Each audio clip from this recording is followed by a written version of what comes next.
जय श्री कृष्ण। राधे राधे। ओम नमः शिवाय। आज सुनेंगे भादो मास की कथा। अध्याय 2। आज भाद्रपद मास के कृष्ण पक्ष की द्वितीय तिथि है। तो चलिए भाद्रपद मास की सुंदर पौराणिक कथा का आरंभ करते हैं। सूत जी ने कहा, हे महात्माओं, साधुओं का हित करने वाली विश्व पावनी महाभागा गंगा नदी, जहाँ पर्वतमालाओं को भेद कर बड़े वेग से बाहर निकलती है, वह महान तीर्थ गंगा द्वार के नाम से विख्यात है। प्रीत भक्त भीष्म देव जी ने वहीं पर निवास करते हैं। वे ज्ञान उपदेश सुनने की इच्छा से बहुत दिनों से महापुरुषों के नियम का पालन कर रहे थे। स्वाध्याय और तर्पण के द्वारा देवताओं और पितरों की तृप्ति और अपने शरीर का शोषण करते हुए भीष्म जी के ऊपर भगवान ब्रह्मा जी बहुत प्रसन्न हुए।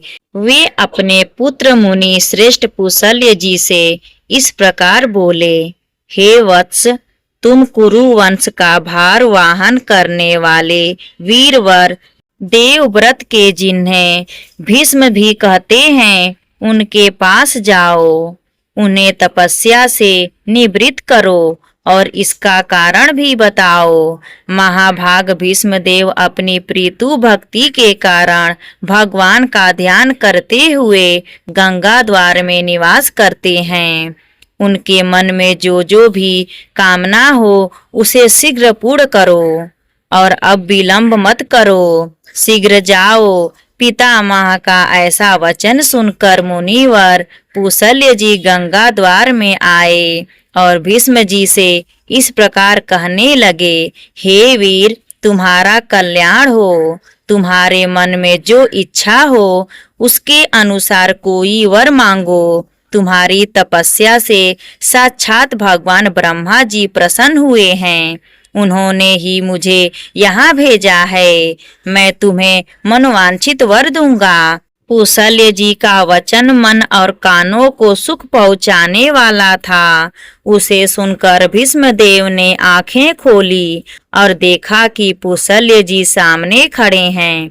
उन्हें देखते ही भीष्म जी उनके चरणों पर गिर पड़े। उन्होंने अपने संपूर्ण शरीर से पृथ्वी का स्पर्श करते हुए मुनि श्रेष्ठ को साष्टांग प्रणाम किया और फिर उनसे कहा, हे भगवान, आज मेरा जन्म सफल हो गया। यह दिन अत्यंत सुंदर है क्योंकि आज आपके विश्ववंद्य चरणों का दर्शन हुआ। आज आपने दर्शन दिया और विशेषतः मुझे वरदान देने के लिए गंगा जी के तट पर पदार्पण किया। इतने से ही मुझे अपनी तपस्या का सारा फल मिल गया। हे ऋषिवर, यह कस की चटाई है। इसे मैंने अपने हाथों से बनाया है और जहाँ तक हो सका है इस बात का भी प्रयत्न किया है कि यह बैठने वाले के लिए आराम देने वाली हो। इसलिए कृपया आप इस पर विराजमान होइए। यह पलाश के दोनों में अर्ध प्रस्तुत किया गया है। इसमें दूब, चावल, फूल, कुश, सरसों, दही, शहद, जौ और दूध भी मिले हुए हैं। प्राचीन काल के ऋषियों ने यह अष्टांग अर्ध ही अतिथि को अर्पण करने योग्य बताया है।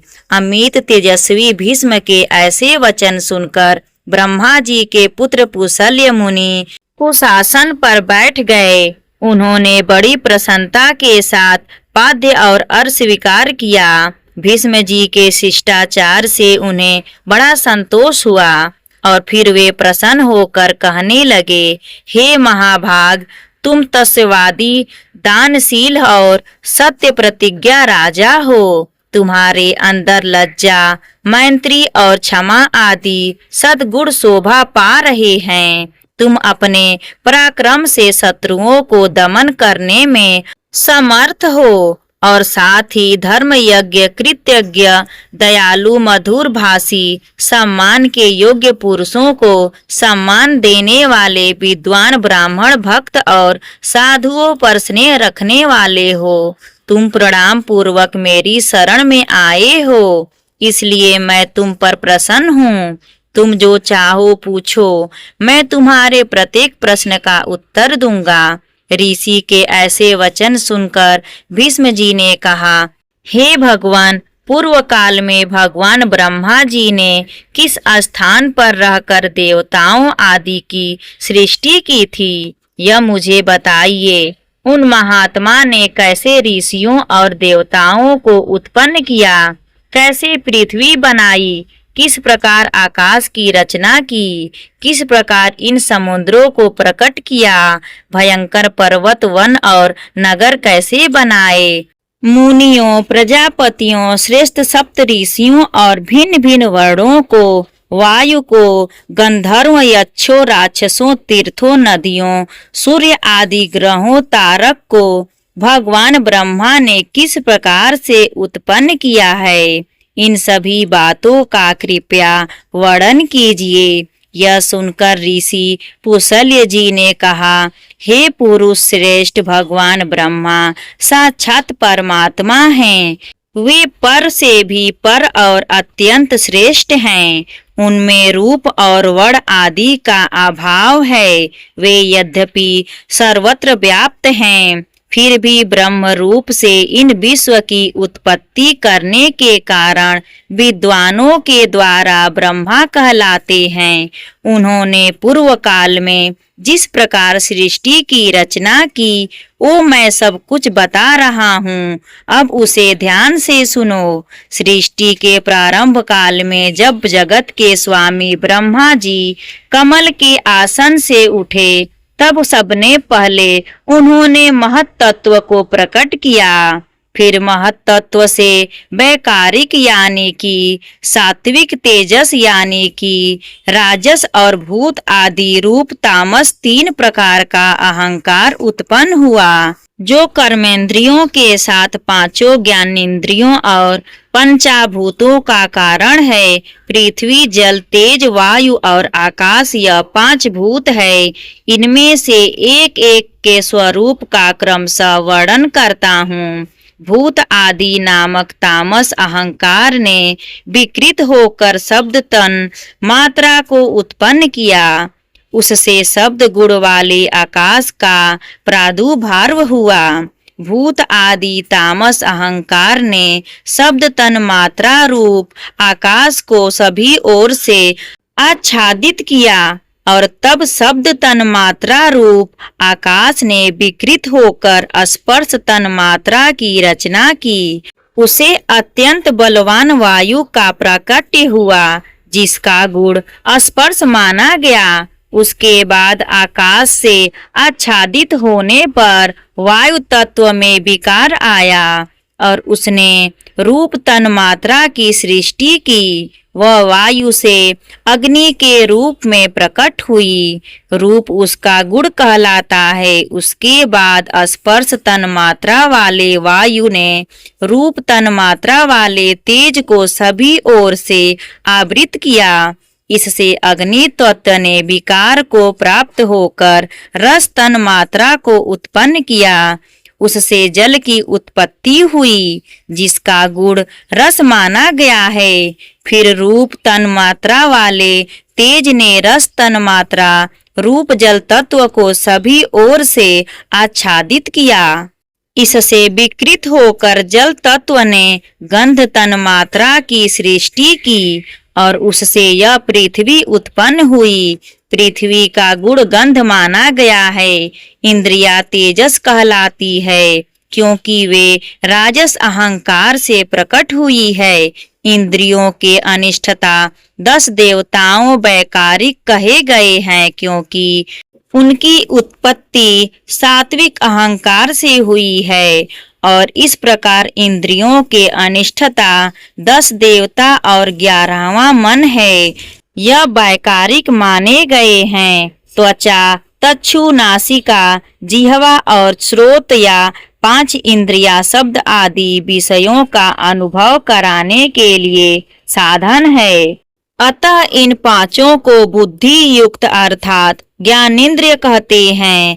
गुदा, उपस्थ, हाथ पैर और वाक, यह क्रमशः मल त्याग, मैथुन जनित सुख, शिल्प निर्माण, हस्त कौशल, गमन और शब्द उच्चारण इन कर्मों में सहायक होते हैं, इसलिए इन्हें कर्मेंद्रिय माना गया है। हे वीर, आकाश, वायु, तेज, जल और पृथ्वी यह क्रमशः शब्द आदि उत्तरोक्त गुणों से युक्त है, यानी कि आकाश का गुण शब्द है, वायु के गुण शब्द और स्पर्श है, तेज के गुण शब्द स्पर्श और रूप है, जल के शब्द स्पर्श रूप और रस और पृथ्वी के शब्द स्पर्श रूप रस और गंध ये सभी गुण हैं। इन पांचों भूत शांत, घोर और मूढ़ है, यानी कि सुख दुख और मोह से युक्त हैं, इसलिए यह विशेष कहलाते हैं।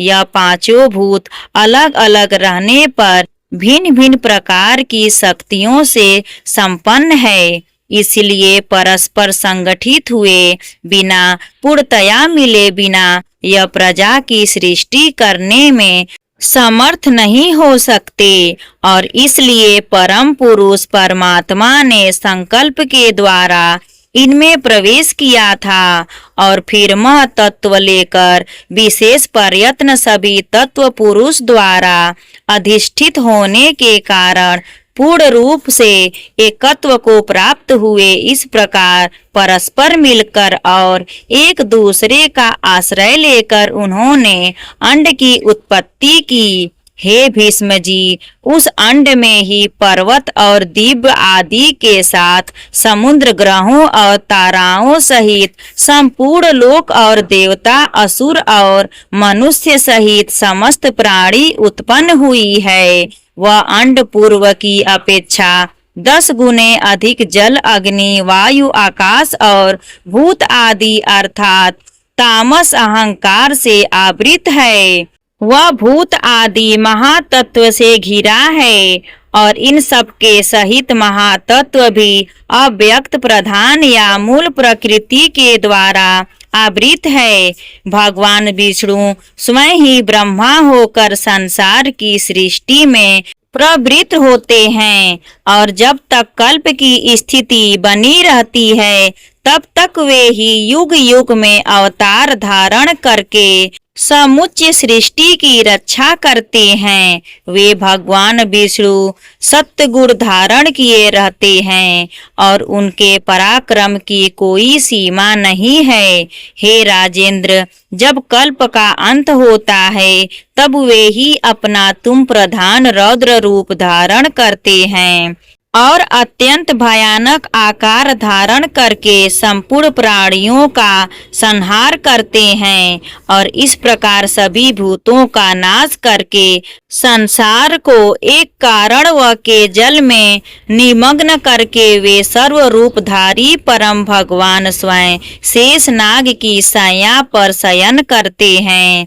फिर जागने पर ब्रह्मा का रूप धारण करके वे नए सिरे से संसार की सृष्टि करते हैं और इस प्रकार एक ही भगवान जनार्दन सृष्टि पालन और संहार करने के कारण ब्रह्मा, विष्णु और शिव नाम धारण करते हैं। वे प्रभु सृष्टा होकर स्वयं अपनी ही सृष्टि करते हैं, पालक होकर पालनीय रूप से अपना ही पालन करते हैं और संसारकारी होकर स्वयं अपना ही संहार करते हैं।